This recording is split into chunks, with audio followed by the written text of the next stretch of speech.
Glória a Deus. Êxodo capítulo 25, a partir do versículo 10. Êxodo capítulo 25, a partir do versículo 10 está escrito assim: E também farão uma arca de madeira de cetim. O seu comprimento será de 2 côvados e meio, e a sua largura de 1 côvado e meio, e de 1 côvado e meio a sua altura, e cobri-la-ás de ouro por dentro, de ouro puro por dentro, e por fora a cobrirás. E a farás sobre ela uma coroa de ouro ao redor. E fundirá para ela 4 argolas de ouro, e as porás nos 4 cantos dela, 2 argolas num lado dela, e 2 argolas no outro lado dela. E farás de madeira de cetim, e as cobrirás com ouro.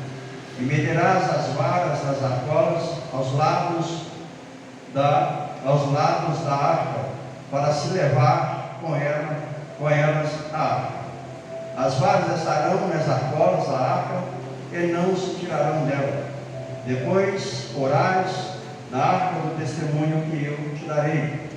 Também farás um propiciatório de ouro puro, e o seu comprimento será de 2 côvados e meio, e a sua largura de 1 côvado e meio. E farás também 2 querubins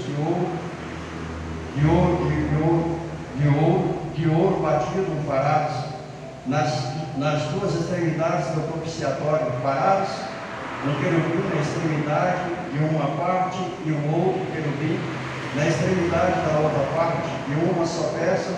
Com o propiciatório fareis os querubins nas 2 extremidades dele, e os querubins estarão nas suas asas, cobrindo com as suas asas o propiciatório, e as faces deles, uma defronte da outra. As faces dos querubins estarão voltadas para o propiciatório.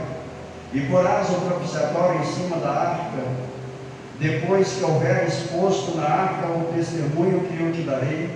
E ali virei a ti e falarei contigo de cima do propiciatório, no meio dos 2 querubins que estão sobre a arca do testemunho. Tudo o que eu te ordenar para os filhos de Israel. Amém? Amém. Os irmãos, tomem os seus assentos, coloquem a sua Bíblia aí sobre a cadeira e dê um louvor de palmas para Jesus.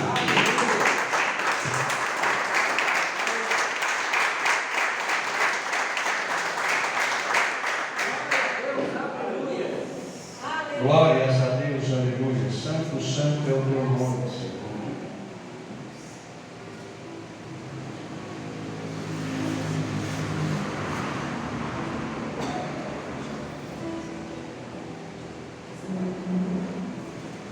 Feche os nossos olhos e cubra as nossas cabeças. Soberano Deus e eterno Pai, é na autoridade do nome do teu Filho amado Jesus, eu venho adentrar na tua presença, Pai. Em primeiro lugar, para louvar, exaltar e glorificar o teu nome, e para dizer e reconhecer que só o Senhor é Deus e não há outro Deus além de ti. Ó Pai, nós sabemos que todas as coisas estão perante ti, diante dos teus olhos, e nada passa desapercebidos ao Senhor. Meu Deus, nós sabemos, ó Pai, perfeitamente que toda a honra e toda a glória pertence ao Senhor. Nós sabemos, ó Pai, que a igreja é do Senhor. Nós sabemos, meu Deus, que quem batiza no Espírito Santo é o Senhor. Nós sabemos, ó Pai, que quem cura é o Senhor, quem liberta é o Senhor. O homem é simplesmente instrumento nas mãos do Senhor. E eu me coloco nesta noite, ó Pai, para ser instrumento nas mãos do Senhor, para ser usado pelo Senhor, conforme aprover a tua vontade e o teu querer. Meu Deus, na autoridade do nome de Jesus, nós repreendemos, Pai, toda e qualquer ação maligna. Nós repreendemos, ó Pai, todo laço de Satanás, toda seta de Satanás, e toma este lugar em tuas mãos, ó Pai. E mais uma vez nós declaramos que só o Senhor é Deus e não há outro Deus além de ti. Amém? Amém. Glória a Deus. Aleluia. Os irmãos estão parecendo assim meio sério, né? Glória a Deus, irmãos. Dê um louvor de palmas para Jesus. Aleluia. A palavra do Senhor diz assim: desperta de dentre os mortos, e Cristo te iluminará. Amém? Glória a Deus.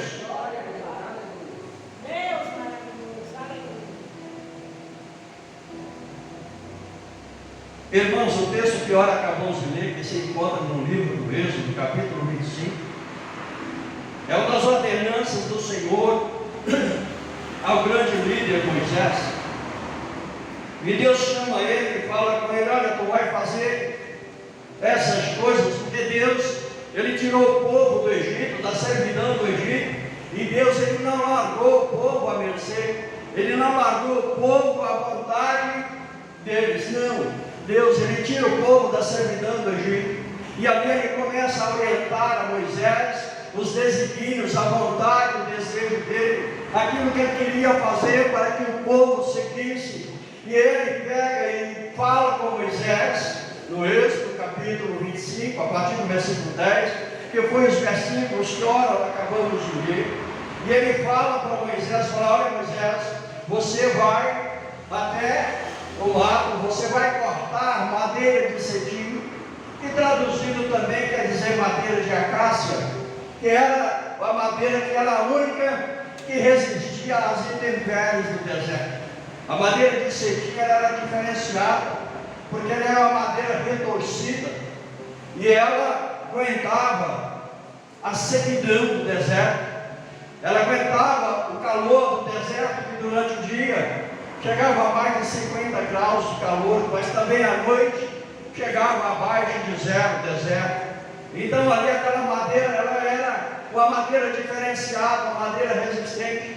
E Deus fala para Moisés: olha, você vai cortar a madeira de cetim ou de acácia, e você vai fazer uma arca, e eu vou te dar as diretrizes, eu vou te dar o impedimento. E a Bíblia diz que Deus, Ele separa o homem por nome de Israel, e a Bíblia diz que o Espírito de sabedoria de Deus desce sobre ele, e ali Deus fala para Moisés, e Moisés fala para esse moço. Mas antes que Moisés terminasse de falar para esse moço, ele já entendia tudo, porque o Espírito de sabedoria estava sobre ele. E Deus capacitou ele a fazer aquela arca. E Deus falou: olha, a largura, o comprimento da arca de 2,5 côvados. Se nós olharmos a medida de um côvado, era de 45 centímetros. Então aí nós temos a medida mais ou menos de 2,15 metros, de 1,15 metro de comprimento. E ele disse que 1,5 côvado é a sua largura, 1,5 côvado a sua altura. Então, 1,5 côvado dá cerca de 67, 69 centímetros. Então, a altura da arca era de 69 centímetros e a sua largura 69 centímetros. E Deus, Ele fala para Moisés e diz: olha, ali você vai revestir ela toda de ouro, por dentro e por fora. Ela será revestida de ouro, a madeira não vai aparecer, a madeira vai ser revestida de ouro. E ali você vai fazer uma tampa que tem o nome de propiciatório. Propiciatório. O propiciatório é diferente, porque ele é de ouro maciço, ele é de ouro batido, de ouro martelado. E ali aquela tampa de ouro maciço estava sobre aquela caixa, e aquela tampa, Deus falou para ele: olha, você vai fazer 2 querubins. Os querubins, eles estão de um do lado e outro do outro, e eles vão estender as asas para cima, mas vai estar com o olhar fixo para baixo. E ali, aquele artista, ele faz tudo conforme Moisés lhe dizia. E fez uma coroa de ouro ao redor daquela arca, e ali ficou preparado aquele lugar. E ali era uma maravilha perfeita. E o que é engraçado é que depois que a arca ficou toda pronta, Deus tirou o impedimento de Israel. Se mandasse ele fazer outra, não seria capaz de reproduzi-la, porque é a única. Glória a Deus. Era a única. Era a única, meu irmão. Era só uma e acabou. E Deus fala para Moisés e diz assim: olha Moisés, e ali, na tampa do propiciatório, eu me manifestarei, eu estarei ali e falarei contigo. E Deus fala com ele: olha, e você vai colocar ali, dentro da arca, você vai colocar as tábuas da lei, Você vai colocar a vasilha, a concha com o maná, e vai colocar a vara de arame que floresceu. Você vai colocar tudo dentro da arca, e ali vai ser a arca do testemunho. A arca da aliança, ela quer dizer a Shekinah de Deus.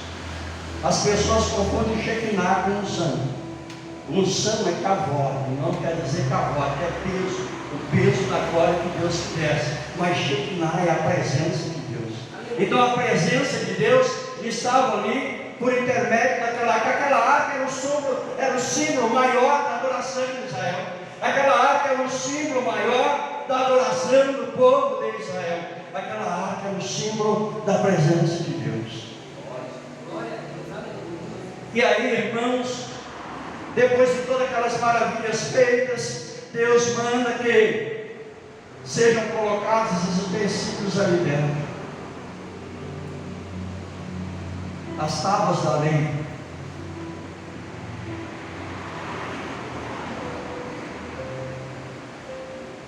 Se nós olharmos as tábuas da lei, a lei quer dizer que Deus está querendo dizer assim: olha, eu tenho um compromisso com vós. O meu compromisso continua. O meu compromisso não encerra aqui. O meu compromisso não para aqui. Quando falo da lei, está falando, Deus está dizendo: olha, eu tenho um compromisso com a nação de Israel. Se nós olharmos agora, Deus tem um compromisso comigo e contigo. E Deus fala para Moisés colocar a vasilha com o maná. O maná, irmãos, foi o primeiro alimento que Deus providenciou para o povo de Israel na caminhada rumo à terra prometida no deserto. O maná, irmãos, era tipo uma frutinha redondinha, pequenininha, que tinha um sabor de mel. Era diferenciado. E Deus fala para o povo, e Deus fala para Moisés, e fala assim: olha, Moisés, você vai falar para o povo que não é para eles ajudar para o outro dia, que é para eles comer no mesmo dia, que é para eles pegar o suficiente para alimentar durante o dia. Não é para guardar por outro dia, porque se guardar por outro dia apodreceu.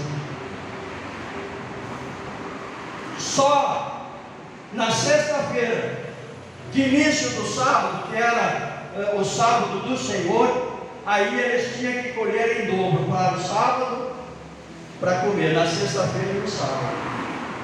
Mas fora disso, eles não poderiam colher para guardar, ou seja, olho grande aqui não funciona, não dá certo, não vai funcionar. E a Bíblia diz, irmãos, que a tigela, a porcelana cheia com o maná, ela estava ali dentro daquela caixa, dentro da arca da aliança. Ela não perdia, ela não apodrecia. Sabe por quê? Porque estava na presença de Deus.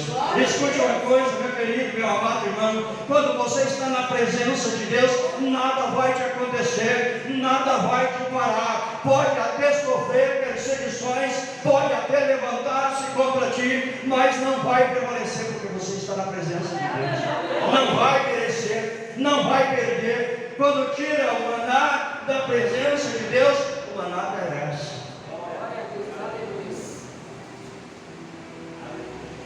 O maná perece. E tinha também a vara de Arão que é florescida. Deus, ele mostra para Moisés, e Moisés chega para Arão e diz para ele: olha, o ministério do sacerdócio está em tuas mãos. É você que vai ser o sacerdócio. É você que vai exercer o sacerdócio. E ali dá todas as diretrizes para ele. Mas certa feita, Arão chega todo choramingoso para Moisés e diz: olha mano, estão levantando contra mim, estão dizendo que o ministério aí é porque eu sou seu irmão. E você me deu, mas a consagração não é de Deus. E Moisés fala assim: pode deixar que eu vou apresentar o Senhor. E Moisés apresenta essa queixa ao Senhor. E Deus fala para ele: quem se levantou? Ele diz: Corá, Datã, Bilhão e Om. Se levantaram contra a consagração de Moisés, de Arão. E ali Deus fala para Moisés: fala, Moisés, reúne os líderes das 12 tribos de Israel, e ali manda ele cortar 12 varas, e em cada vara vai escrever o nome de cada um dos líderes das tribos de Israel, e ali você vai colocar diante do altar. Moisés não sabia o que iria acontecer, e assim eles fizeram, e colocaram ali aquelas varas. E a Bíblia diz que no outro dia, quando Moisés e Arão vai olhar, e quando olha ali, a Bíblia diz que a vara de Arão floresceu, além de florescer, ela frutificou. Além de dar fruta, ela frutificou. Quando nós falamos de vara, nós lembramos de cajado. Quando lembramos de cajado, lembramos de ministério. Se Deus te deu o ministério, não desista dele. Deixa levantar contra você, deixa falar em mal de você. Mas se Deus foi Deus que te deu, vai prevalecer. E Deus vai te usar com unção e com ousadia no Espírito Santo de Deus. Porque não foi o homem que Deus, foi Deus que te deu. Não desiste. Apesar das provações, apesar das decepções, não desista do seu ministério, porque foi Deus que te deu. Ainda que levantem, ainda que falem, o ministério é seu, ele é único. Foi Deus que te deu. Deixem falar. Quanto mais falam, melhor é, porque crente é igual clara de ouro. Quanto mais baixo, mais ele cresce. Aleluia, glória a Deus. Santo, santo é o teu nome. Aleluia. Amados irmãos, aquela arca era uma maravilha pura. Mas irmãos, tem uma coisa que chama a atenção na arca. Porque os lados e os fundos da arca eram feitos de madeira. Depois ela foi coberta de ouro. Mas a tampa, que tinha o nome de propiciatório, era de ouro maciço.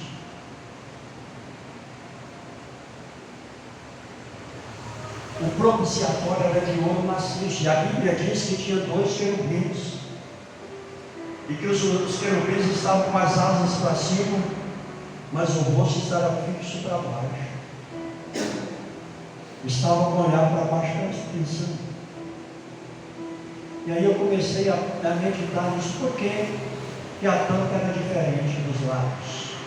Por que a tampa era diferente das outras partes? E a história diz, irmãos, que as asas dos querubins fazia tipo que uma concha aonde tinha um trono, aonde Deus poderia se assentar. E que os querubins estavam ali, e que de ano em ano o sacerdote entrava no lugar santo dos santos e aspergia a tampa com sangue para ali redimir o pecado do povo. E ali o povo estava justificado diante de Deus. Então o propiciatório era a provisão de Deus. E quando nós falamos de ouro, nós falamos da deidade de Jesus, da santidade de Jesus, do poder de Jesus. Então o propiciatório já era a propiciação, já era a provisão de Deus, de Jesus Cristo de Nazaré, para redimir o meu e o seu pecado, para nos aproximar de Deus, para nos colocar diante de Deus. Aleluia.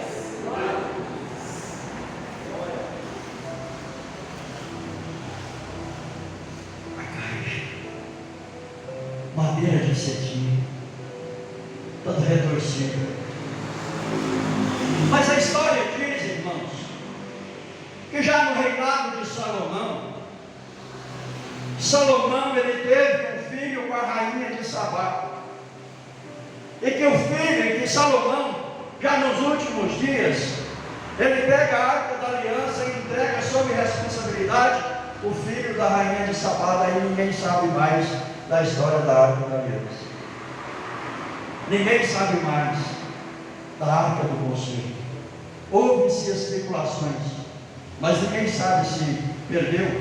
Outros dizem que quando Nabucodonosor invadiu Jerusalém, destruiu tudo, que os soldados derreteram a arca para tirar o ouro. Então são várias, mas certo é que ninguém sabe ao certo o fim da arca da aliança. Mas Deus, ele não desiste do seu propósito, irmãos. E aí eu começo a imaginar e a pensar uma coisa: por que Deus não escolheu o cedro do Líbano, que era a madeira mais perfeita, que foi a madeira escolhida para a construção do templo de Salomão? O cedro do Líbano era a madeira mais perfeita, a madeira mais cara da época. O cedro do Líbano era a madeira mais perfeita que tinha. Por que Deus não escolheu o cedro do Líbano? Por que Deus escolheu a madeira de acácia toda retorcida e cheia de espinhos? Isso me lembra uma coisa, quando tu e eu andávamos no mundo, nós era todo retorcido, cheio de espinhos, cheio de agruras e de torturas. Mas aí Deus pegou e falou assim: eu vou pegar essa madeira de acácia, eu vou tirar ela, eu vou levar ela até a minha capitaria e vou resplandecer ela e vou colocar sobre ela a minha presença, e ela vai virar. Quem é a arca da aliança hoje? É eu e você, é nós que carregamos o Espírito Santo de Deus, é nós que somos templo do Espírito Santo de Deus, e a Bíblia diz: todo tempo seja para o Espírito.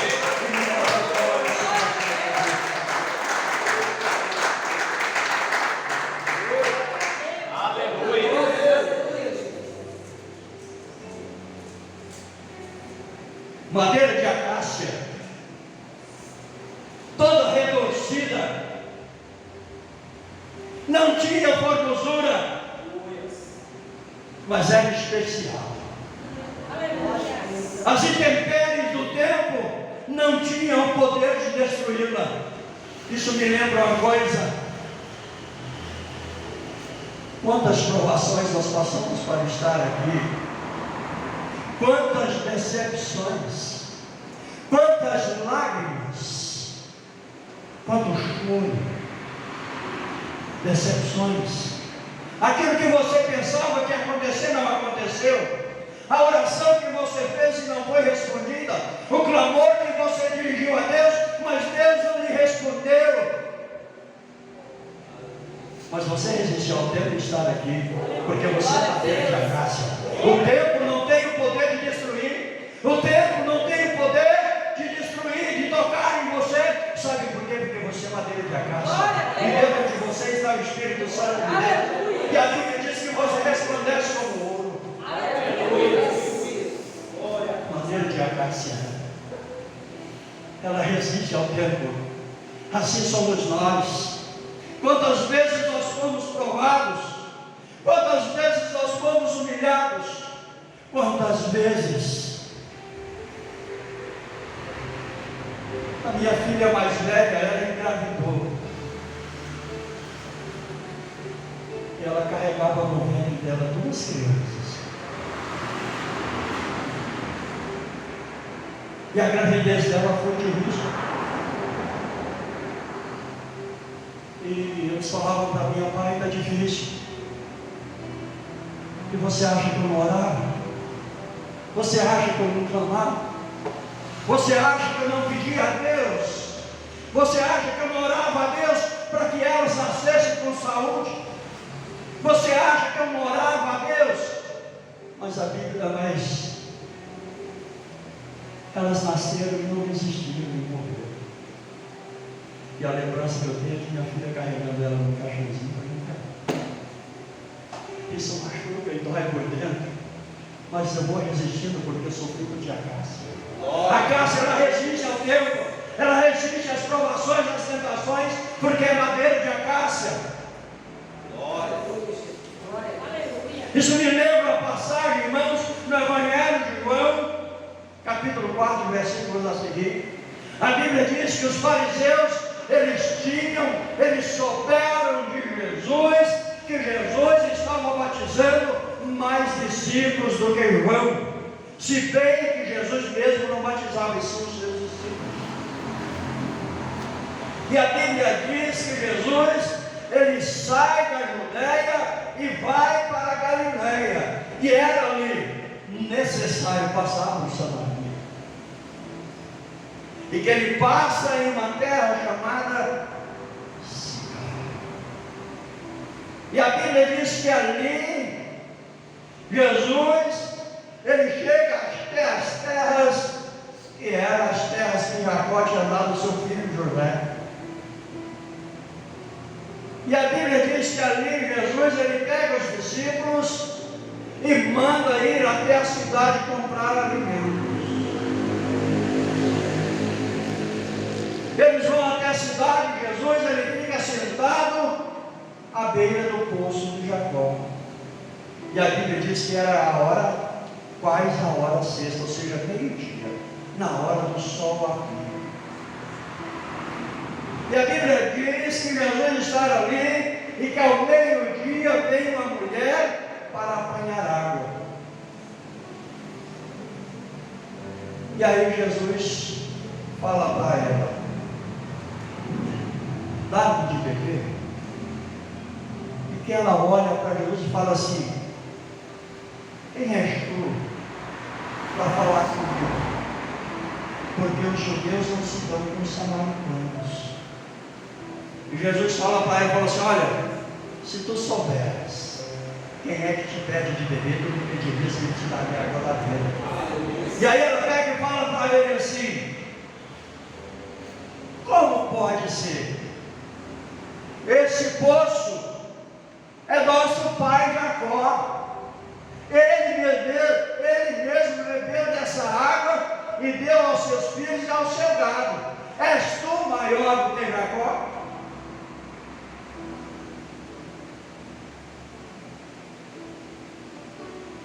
E Jesus aproxima dela e fala assim: olha, se tu tomar desta água, tu vai voltar a ter sede. Mas se você tomar da água que eu lhe der, nunca mais terás sede. Porque da água que eu lhe der, jorrará, formará de ti uma fonte de água viva que saltará para a vida eterna. Glória a Deus. E aquela mulher, mais do que de pronto, ela fala: então me dá desta água, para que eu não volte aqui mais, para que me tire da água daqui. Porque ela ia pedir. E o costume era ir de manhã cedo. Eu creio que as senhoras de família chegou para ele e falou assim: olha, nós não queremos você no nosso meio, porque se você andar no nosso meio, nós vamos ficar mal falados. A única hora que te resta é meio-dia. Quando ela chegava lá, a água já estava suja, o sol já estava quente. E ela fazia isso todos os dias. Todos os dias ela fazia isso. Todos os dias. E aí, Jesus fala que vai dar a água da vida. E aí Jesus fala para ela: olha, vai lá e chama o teu marido. Ela diz assim: eu não tenho marido. E Jesus diz para ela: disseste bem, porque tu já teve sítio, o que tem agora não é teu. E ela fala assim: veja que tu és profeta. E Jesus fala para ela assim: olha, conta para ela toda a história da vida dela. E Jesus fala para ela, e aí ela pega e fala assim: olha, nossos pais dizem que nós devemos adorar nesse monte. Outros dizem que é em Jerusalém. E Jesus disse assim: vós adorais o que não sabeis. Nós adoramos o que sabemos, porque sabemos que a salvação vem dos judeus. Mas vem a hora, e a hora é esta, que os verdadeiros adoradores adorarão o Pai em espírito e verdade. Porque Deus é espírito, e importa que os que adorem, o adorem em espírito e em verdade. A Bíblia, a história diz, está escrito que ela largou o cântaro para lá e foi para a cidade de Sicar e foi ministrar e falar da palavra de Deus. E a Bíblia diz que todos aqueles que a ouviam vinham para ouvir Jesus. Sabe por quê? Porque Deus mudou a história dela. Outrora era humilhada e desprezada, mas agora é ministério. Agora é evangelista do Senhor Jesus. Eu tive com ele, eu encontrei com ele. Ele mudou a minha vida, ele mudou a minha história. Eu sou agora missionário. E a Bíblia diz que todos vinham ter com Jesus. Você sabe por quê? Porque a Bíblia diz que Jesus ele escolhe as coisas loucas desse mundo para confundir as sábias. Está escrito em 1 Coríntios capítulo 1, versículo 27 ao 29. Jesus ele escolhe as coisas loucas desse mundo do mundo para confundir as sábias. A Arca da Aliança já não se sabe mais. A Arca da Aliança não temos mais notícia dela.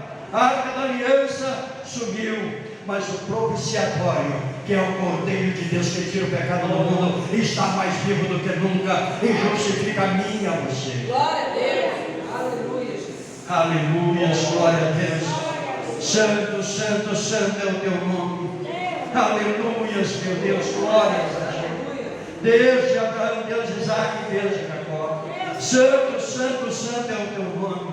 O Senhor é santo, é verdadeiro. A palavra do Senhor é verdadeira. Passa-se os céus e a terra, mas a palavra do Senhor não passará. E a palavra diz que em ti são benditas todas as nações. A palavra do Senhor nunca passará, porque a palavra de Deus é verdadeira. Aleluia, glória a Deus. A Arca da Aliança, revestida de ouro por dentro e por fora, mas por dentro era madeira de acácia. Madeira de acácia, tudo e eu. Passamos por intempéries, mas jamais somos derrotados, porque o Espírito Santo de Deus, ele habita em nós. O Espírito Santo de Deus, ele testifica de Deus em nossas vidas. O Espírito Santo de Deus é que nos dá força e perseverança para podermos prosseguirmos na caminhada rumo a Jerusalém Celestial.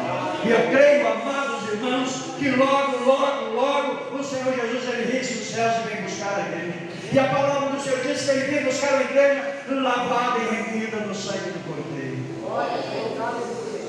E aí o salmista Davi aqui dizendo no Salmos 24: do Senhor é a terra e a sua plenitude, o mundo e aqueles que nele habitam, porque ele afirmou sobre os mares e afundou sobre Deus. Quem estará no seu lugar santo?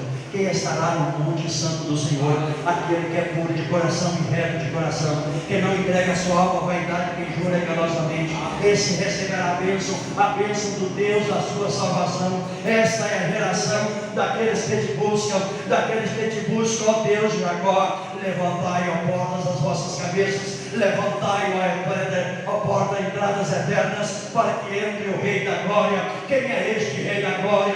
O Senhor Deus poderoso na guerra. Levantai, ó portas, as vossas cabeças, para que entre o Rei da Glória. Quem é este Rei da Glória? O Senhor dos exércitos. Ele é o Rei da Glória. Aleluia. Ele é o Rei da Glória. Ele é o meu e o seu remidor. Ele é o meu e o seu socorro. Ele é a minha e a sua vitória em tempos de angústia. O salmista Davi olha e diz: ele é o Rei da Glória. Ele é a propiciação. Ele é o propiciatório. Nele serão benditas todas as famílias da terra. E nós esperamos nele e confiamos nele, porque ele é o Deus do seu socorro, bem presente na hora da angústia. A Arca da Aliança não existe mais, mas tem uma outra Arca da Aliança que é perfeita, que é ele, o Espírito Santo de Deus. O tabernáculo de Deus agora sou eu e sou você. A Bíblia diz que nós somos templo do Espírito Santo de Deus. A Bíblia diz que nós somos moradas do Espírito Santo de Deus. Aleluia. E o salmista Davi entendeu isso muito bem, porque ele olha e fala assim: Senhor, o Senhor pode tirar tudo de mim. O Senhor pode tirar o cetro, o Senhor pode tirar a coroa, o Senhor pode tirar as vestes reais, mas uma coisa eu te peço: não retires de mim o teu Espírito, porque o Paracleto, ele é insubstituível, porque o Espírito Santo, ele é o amigo verdadeiro, é ele que está em você, em momentos de alegria, em momentos de angústia, quando o seu melhor amigo esquece de você, pois o Espírito Santo está do teu lado. Glória a Deus. E às vezes você não consegue nem expressar, tudo que você consegue falar é chorar, mas o Espírito Santo diz: eu estou do teu lado, eu te ajudo, eu te esforço, eu te sustento. Sabe por quê? Porque você é madeira de acácia. Ninguém pode te destruir. Ninguém. A Bíblia diz que Deus nos escolheu. Está Evangelho de João, capítulo 1, a partir do versículo 12 está escrito: e ele veio para os seus, mas os seus não receberam, mas todos quantos o receberam, deu-lhes o poder de serem feitos filhos de Deus. Eu e você somos feituras de Deus. A Bíblia diz que Ele nos conhecia ainda antes que nós fôssemos formados no ventre da nossa mãe. Ele já nos conhecia e tinha o nosso nome gravado na palma da mão. Ele tem o controle da nossa vida. No momento certo, Ele realizará a sua vontade na minha e na sua vida. E o maior tesouro, a maior alegria é estar com o Rei dos Reis e Senhor dos Senhores. A nossa maior esperança é essa. Aleluia. A nossa maior alegria é essa. A nossa alegria é essa. Que logo, logo Ele risque os céus e vem buscar a igreja dele. Mas para isso tem que estar preparado, porque a Bíblia diz que Ele vem buscar a igreja lavada e remida no sangue do Cordeiro. Prepara-te, a igreja, para encontrar o Senhor. E Ele está mais perto do que nunca. Amém, igreja? Aleluia!